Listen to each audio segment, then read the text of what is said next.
Hello guys, देखिए हम लोग आगे कंटिन्यू करते हैं।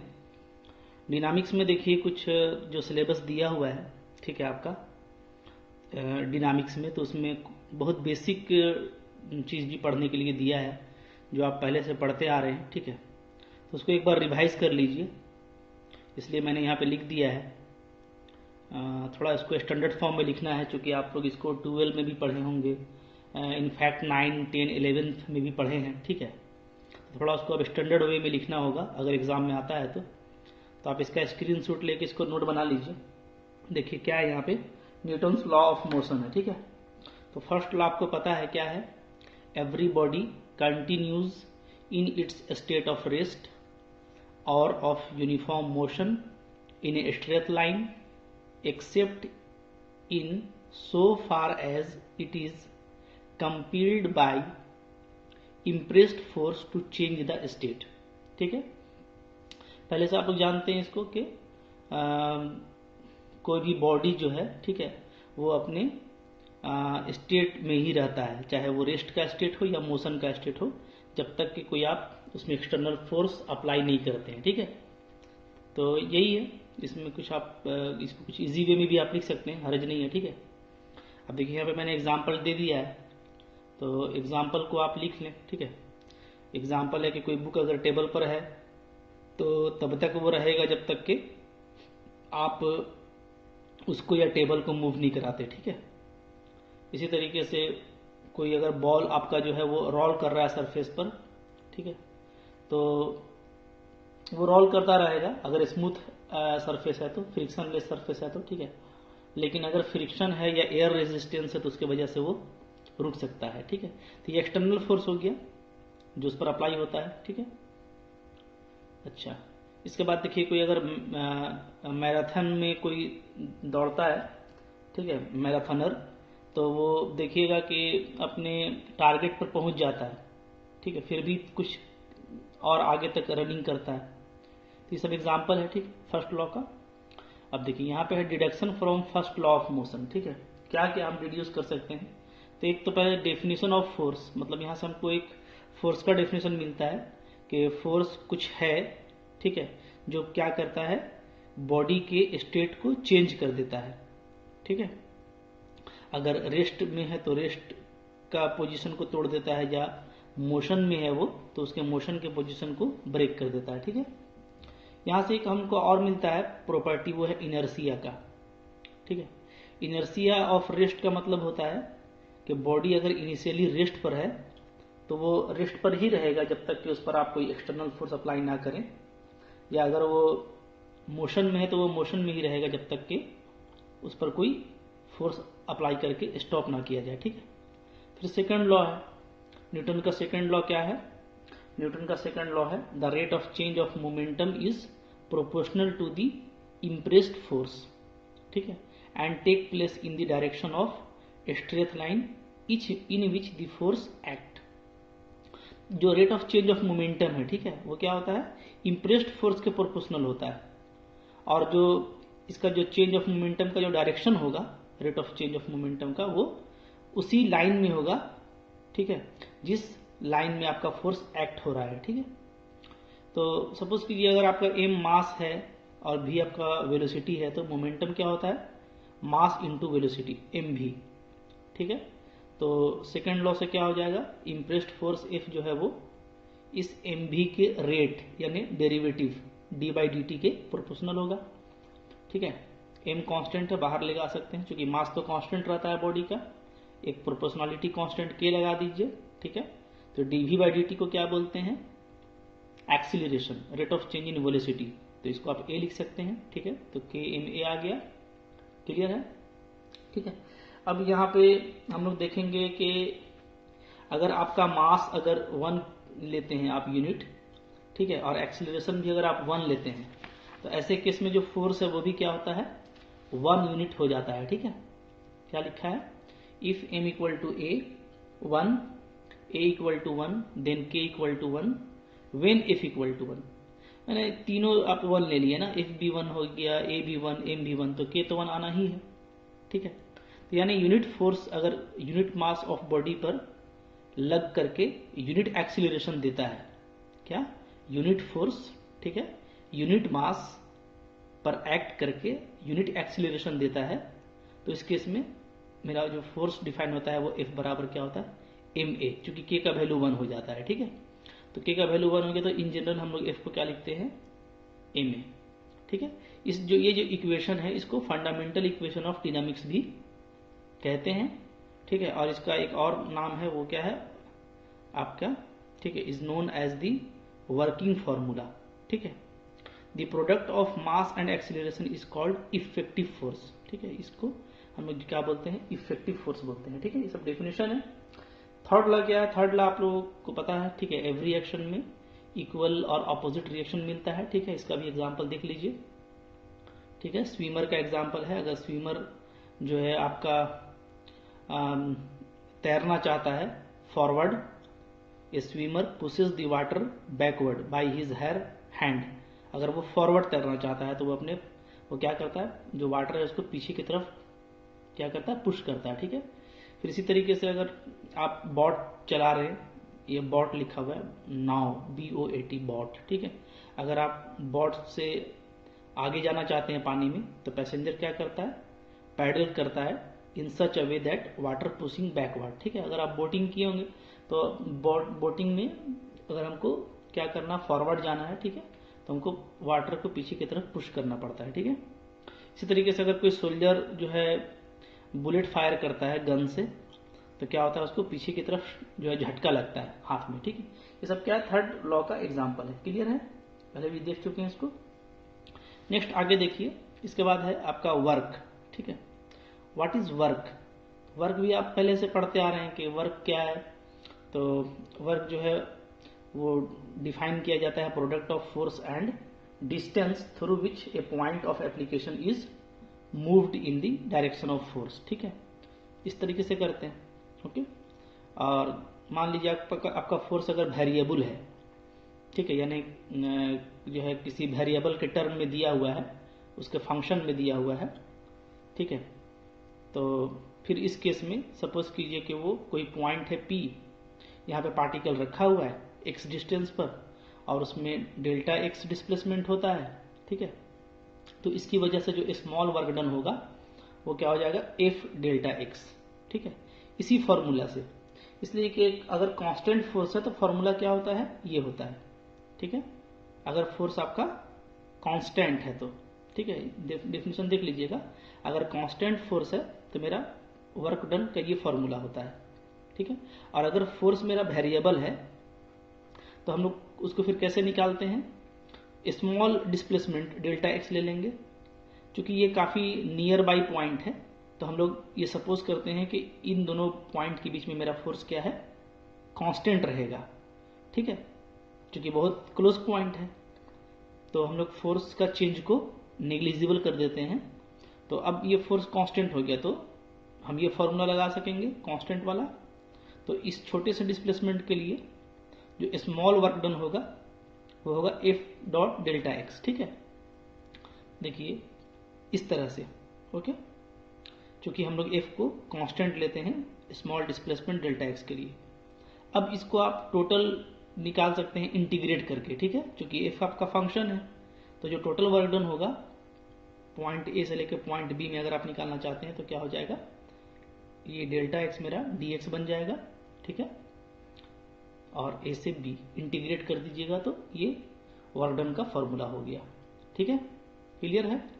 अच्छा, और भी देखते हैं कुछ हम लोग, जो हम लोग का जो इंपॉर्टेंट डेफिनेशन है उस पर बेस्ड, ठीक है।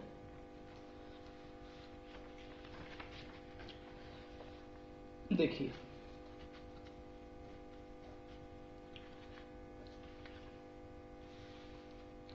इसके बाद देखिए, ठीक है, वर्क डन का एक और भी डेफिनेशन हम लोग देख ले रहे हैं, ठीक है। अगर मान लीजिए आपका पार्टिकल जो है वो मूव करता है एलोंग ए स्मूथ कर्व, ठीक है, जैसे यहाँ पे फिगर में दिखाया गया है, और पॉइंट ए से पॉइंट बी के बीच में ये डेल्टा एस डिस्प्लेसमेंट लेता है, ठीक है। तो हम लोग क्या करेंगे, ऐसे केस में डेल्टा एस का यूज करेंगे इंस्टीड ऑफ डेल्टा एक्स। अभी जो हम लोग डेल्टा एक्स लगाए थे वहां पे उसको हटा के डेल्टा एस लगा देंगे। तो हमारा जो वर्क डन हो जाएगा ए से बी तक वो ये हो जाएगा, ठीक है। तो थोड़ा सा फॉर्मूला बस चेंज करेगा अगर आप कर्व में काम कर रहे हैं, ठीक है। क्लियर है? अच्छा, इसके बाद देखिए एनर्जी। एनर्जी क्या होता है? तो energy of an agent is defined to be its capacity to do work, ठीक है। एनर्जी आपका देखिए बहुत तरह का हो सकता है, mechanical, chemical, electrical, heat, light, ये सब क्या है एनर्जी का, ठीक है, डिफरेंट फॉर्म है। ओके, इसमें देखिए इसमें जो मैकेनिकल एनर्जी है वो क्या है? Mechanical energy of a body is the energy possessed by it by virtue of its position और motion, ठीक है। तो मैकेनिकल एनर्जी जो है ना, हम किसी भी बॉडी का जो स्टेट ऑफ रेस्ट है या स्टेट ऑफ मोशन है, ठीक है, तो उसमें हम लोग मैकेनिकल एनर्जी को डिफाइन करते हैं, ठीक है। तो ये दो तरीके का हो सकता है, एक काइनेटिक एनर्जी और दूसरा पोटेंशियल एनर्जी, ठीक है। काइनेटिक एनर्जी क्या होगा?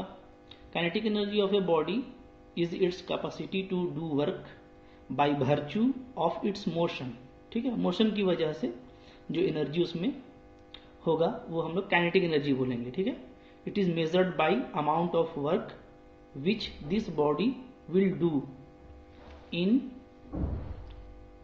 कमिंग टू रेस्ट, ठीक है। क्योंकि मोशन में है तो वो अगर रेस्ट में आ जाता है तो उसके लिए आपको क्या करना पड़ेगा, कितना वर्क करना पड़ेगा, ठीक है। इस अमाउंट को हम काइनेटिक एनर्जी कहेंगे। क्लियर है? जैसे एग्जांपल देखिए, a moving bullet has kinetic energy, ठीक है। गन से जो बुलेट निकला उसमें क्या है? काइनेटिक एनर्जी है। कैसे? Because when it strikes a wall of sand it penetrates into it before coming to rest, ठीक है।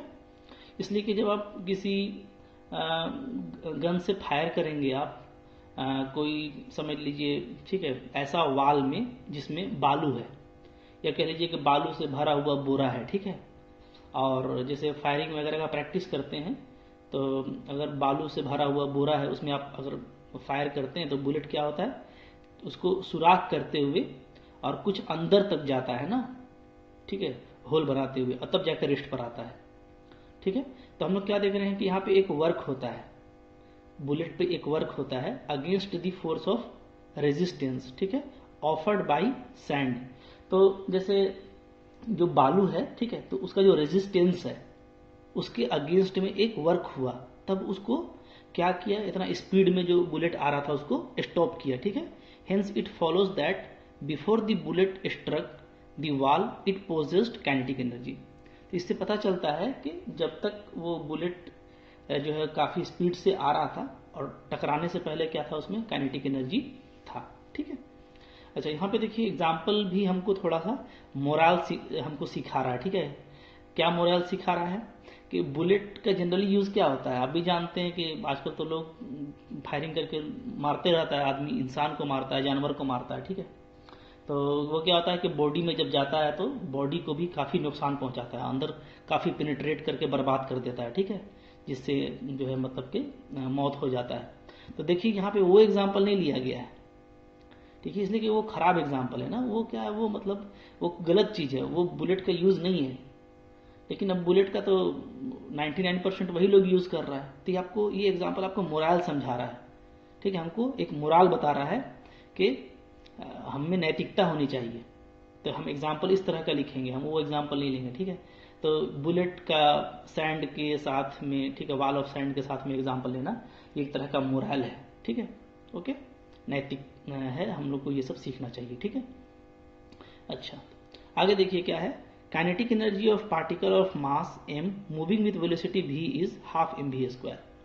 ये भी आप पढ़ते आए पहले से, ठीक है, कि कोई बॉडी v वेलोसिटी से मूव कर रहा है तो उसमें हाफ mv² काइनेटिक एनर्जी होता है। तो इसका प्रूफ देख लीजिए, काफी सिंपल प्रूफ है, ठीक है। Let f be the resistance, ठीक है, to its motion which produces retardation. Retardation क्या होता है, एक्सीलरेशन का उल्टा होता है, ठीक है। एक्सीलरेट करते हैं तो क्या करते हैं, मोशन वेलोसिटी को बढ़ाते हैं, और रिट्रार्डेट करते हैं तो क्या करते हैं, वेलोसिटी को घटाते हैं, ठीक है।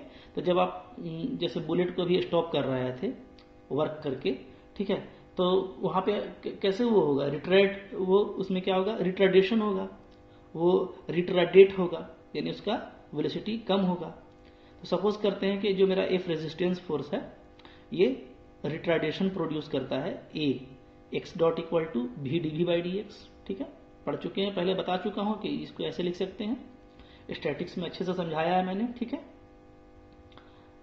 क्लियर है? अच्छा, अब देखिए, एंड सो दैट इफ, तो मेरा क्या होता है, एम ए होता है। ठीक है, ओके, तो यहाँ पे आप एम, यहाँ पे आप वैल्यू डाल देंगे तो क्या आ जाएगा, अब वैल्यू डाल देंगे तो आ जाएगा m v D we by D x. ठीक है, जहाँ भी क्या है, वेलोसिटी है at a distance x from fixed point along a straight line, ये हम लोग पहले पढ़ चुके हैं। ठीक है, तो वर्क डन क्या हो जाएगा, तो वर्क डन होगा यहाँ पे माइनस एफ डी एक्स।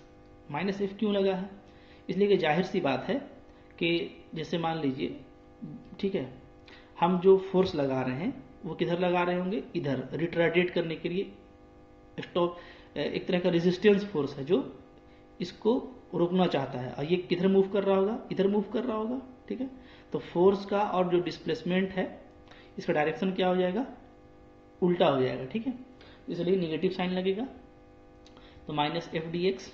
ठीक है, और यहाँ पे एफ का वैल्यू डाल दीजिए, ये वाला पूरा, तो डी एक्स आपका हट जाएगा, तो वी डी भी बचेगा, और शुरू में इसका वेलोसिटी भी रहा होगा। ठीक है, जैसे ही इन करेगा तो वेलोसिटी तो काफ़ी स्ट्रॉन्ग वेलोसिटी से इन करेगा, और धीरे धीरे आकर के यहाँ पे जीरो होगा। ठीक है, तो स्टार्टिंग में भी और फाइनली जीरो, तो ये आपका half m b square proof हो जाता है। ठीक है, काफ़ी सिंपल है ये सब, बस आपको रिवाइज कर लेना है। ठीक है, एग्जाम आता है तो उसको अच्छे से लिखना है। आइए कुछ और देखते हैं इसमें। देखिए, इसके बाद है, ठीक है, कि जैसे अभी हम लोग half m b square proof किए, तो वो क्या, कहाँ प्रूफ किए, एलोंग स्ट्रेट लाइन। अब हम लोग एलोंग कर्व प्रूफ करते हैं। ठीक है, मान लीजिए कि कर्व में कोई पार्टिकल मूव कर रहा है एलोंग दी कर्व। ठीक है, तो क्या होगा, अगर पार्टिकल कर्व में मूव करता है और टेंजेंशियल फोर्स एफ अप्लाई होता है, ठीक है, डेल्टा एस लेंथ के लिए, तो टेंजेंशियल कंपोनेंट ऑफ एक्सीलरेशन क्या होता है, यही होता है v D we by d s. ठीक है, तो ऐसे केस में भी जो काइनेटिक एनर्जी होगा आपका वो माइनस एफ डी एस होगा। ठीक है, वर्क डन के बराबर होता है, और एफ का वैल्यू क्या होता है, m a, mass into acceleration, तो मास हो गया ये एम और एक्सीलरेशन यही है, सो पुटअप कर दीजिए, यहाँ पे भी वही केस है। ठीक है, भी से जीरो होगा, चूंकि स्टार्टिंग स्पीड भी होगा, बाद में क्या हो जाएगा, जीरो। ओके, तो यहाँ पे भी आपको हाफ एम बी स्क्वायर आने वाला है, तो ये मतलब कि दोनों तरह से प्रूफ करके दिखा देंगे। ठीक है, स्ट्रेट लाइन में भी और कर्व में भी, थोड़ा सा बस फॉर्मूला चेंज करेगा और वैल्यू वही आएगा। सेकंड में देखिए पोटेंशियल एनर्जी, ये क्या होता है, potential energy of a body is its capacity to do work by virtue of its position. ठीक है, तो जो उसका पोजीशन है, जनरली जो रेस्ट पर जो पोजीशन होता है, ठीक है, तो हम लोग क्या है, वहां पे जो एनर्जी डिफाइन करते हैं, ठीक है, वो कैसे डिफाइन करते हैं, वो हम लोग डिफाइन करते हैं पोटेंशियल एनर्जी के टर्म में। ठीक है, उसको हम लोग क्या बोलते हैं, पोटेंशियल एनर्जी। ओके, क्लियर है?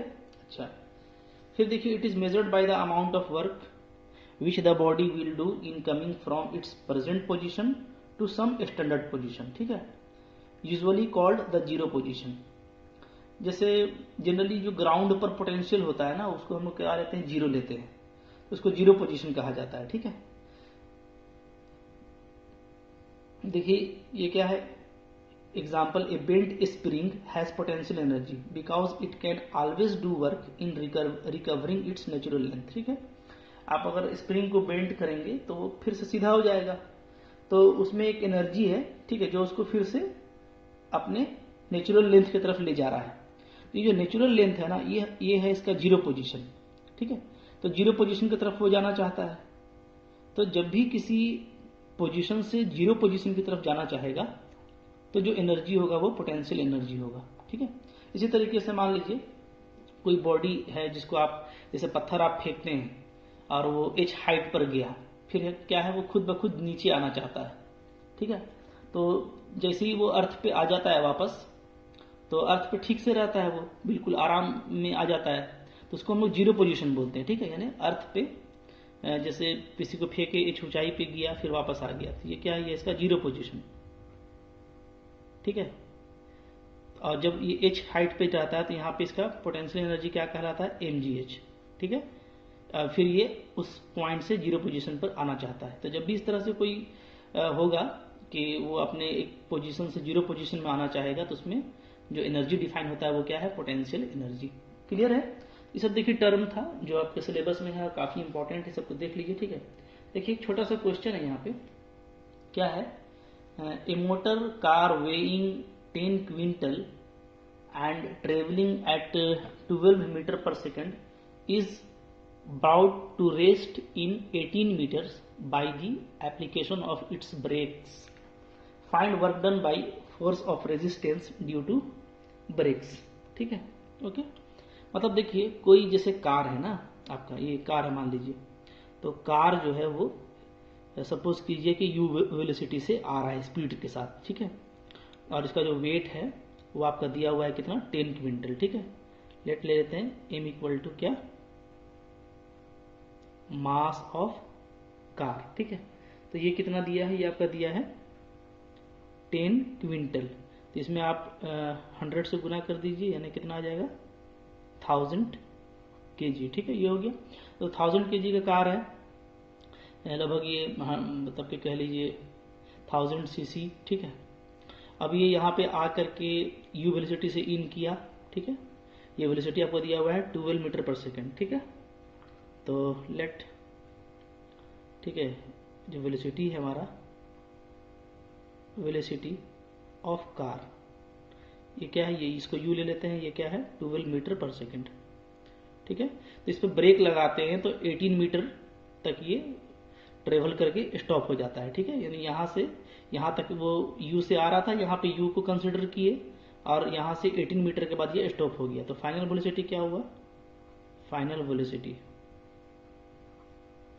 ऑफ कार व्हेन स्टॉप्स क्या हो जाएगा, v इक्वल टू 0 हो जाएगा, ठीक है, रुक जाता है तो u और v आपको मिल गया। तो यहाँ पे यहाँ पे डेफिनेटली क्या होगा, मेरा रिटार्डेशन लगेगा, ठीक है, वो रिटार्डेशन हमको फाइंड करना है, ठीक है। Let retardation is a, okay. तो क्या होता है आपका equation of motion v square u square plus 2as होता है, ठीक है। तो यहाँ पे क्या हो जाएगा, यहाँ पे a आपका निगेटिव होगा जो कि रिटार्डेशन है, ठीक है। तो फॉर रिटार्डेशन क्या हो जाएगा, retardation v square equal to u square minus 2as हो जाएगा, ठीक है। ये आपका एक्सीलरेशन के लिए होता है, हाँ, तो रिटार्डेशन के लिए ये हो जाएगा माइनस में, तो v आपका 0 है, u आपका 12 का स्क्वायर, ठीक है, माइनस 2, a फाइंड करना है, s हमारा 18 मीटर है, ठीक है। तो यहाँ से आप a को फाइंड कीजिएगा तो आ जाएगा 144 बाई, ठीक है, 2 इंटू 18।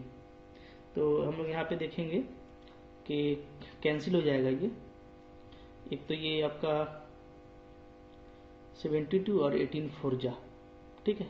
तो आपका वैल्यू क्या आ जा रहा है, आपका जो रिटार्डेशन है वो आ जा रहा है, रिटार्डेशन जो है, रिटार्डेशन ये आ जा रहा है a इक्वल टू 4 मीटर पर सेकेंड स्क्वायर, ठीक है, ओके। तो अब देखिए वर्क डन क्या होता है, जो वर्क डन होता है मेरा वो होता है, जैसे ये स्ट्रेट लाइन में है, ठीक है, तो हम लोग क्या लेंगे,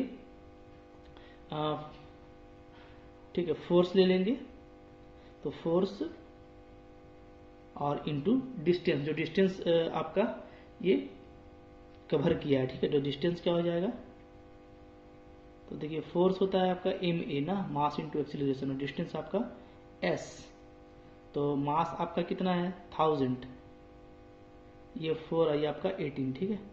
इसको आप सोल्व कर लेंगे तो आपका आ जाएगा 72,000, ठीक है, जूल, ओके। तो ये आपका निकल गया। तो आसान सी फार्मूला बेस्ड था, ठीक है। इस तरीके का क्वेश्चन अगर आता है तो आप आसानी से करने का कोशिश कीजिएगा, ठीक है, okay. Thank you for watching.